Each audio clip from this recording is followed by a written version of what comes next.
వల్లభనేని వంశీ వాడొక లుచ్చ. తెలుగుదేశం పార్టీలో 2 సార్లు గెలిచి మీరు ఎక్కడ చంపేస్తారో అని భయపడి, వాళ్ళ ఆస్తులు ఎక్కడ కాజేస్తారో అని భయపడి పారిపోయి మీ చెంతం చేరి మీ మెప్పు కోసం చంద్రబాబు నాయుడు గారి కుటుంబం మీద అవాకులు చవాకులు తేలితే అరే ఇది తప్పు అని ఖండించారా? అసలు విజయసాయి రెడ్డి నీకే అర్హత ఉంది లేఖ రాయడానికి?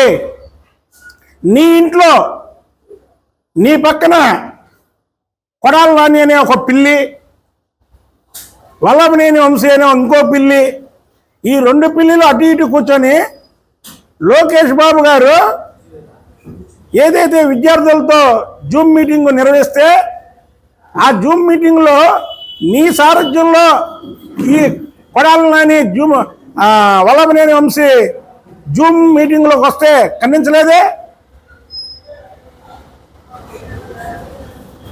ఇవాళేమో రాజ్యాంగాలు ఎక్కడున్నాయి, లా అండ్ ఆర్డర్ ఎక్కడ ఉంది అని మాట్లాడుతున్నాడు ఈ కొడాలి నాని. అరే ఒక్కరోజుకైనా ఒక్కరోజుకి ఎలాగైతే ఎలాగయా? మేము పోరాటం చేయలే ప్రతిపక్షంలో మా మీద దాడి జరగలేదే? పిన్నెల్లి రామకృష్ణారెడ్డి మాటల్లో దాడి చేయించాడే, మేము భయపడలేదే? అయినా అసలు నీ మీద దాడి ఎక్కడైనా జరిగిందా? మేము దాడులు చేయమని ఎవరికీ చెప్పట్లేదు. దాడుల్ని మా పార్టీ నాయకులే దాడులు చేయొద్దని చెప్పారు. ఈ రాష్ట్రంలో ఏదో అయిపోతుందని కేంద్రానికి చూపించడం కోసం ఈ ముసలి నక్క విజయసాయి రెడ్డి పక్కన ఒక 2-3 ఎంపీలు చోటా మోటా ఎంపీలు వేసుకొని రాష్ట్రంలో ఏదో జరిగిపోతుందని రాష్ట్రానికి చూపించడం కోసం ఒక ప్రెస్ మీట్ పెట్టాడు నిన్న. చెప్పండి, ఫలానా నాయకుడి మీద దాడి జరిగిందని ఏదో ఆవేశంలో అవాళ ఉత్సవంలో చిన్న ఏదో సంఘటనలు జరిగినాయి, దాన్ని అంతటితో కట్ అయిపోయింది. మరి లోకేష్ బాబు గారి మీద జూమ్ మీటింగ్లో ఈ పిల్లి వల్లభనేని వంశీ వచ్చి మాట్లాడితే నీ ఇంట్లో నువ్వు మాట్లాడిస్తే రావచ్చా?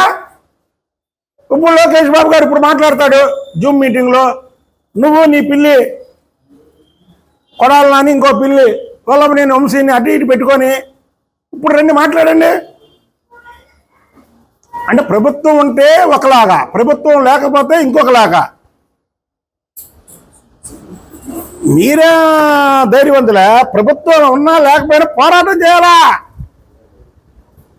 మేము పోరాటం చేయాలా? 5 ఏళ్ళే పిల్లల్లా మాట్లాడతారు. అసలు మీ మీద ఏ సంఘటనలు జరగకుండా పిల్లల్లా మాట్లాడతారు. చంద్రబాబు నాయుడు గారికి అన్నీ రుద్దుతారు.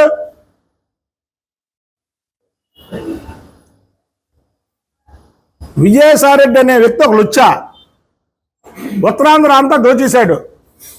ఇప్పుడు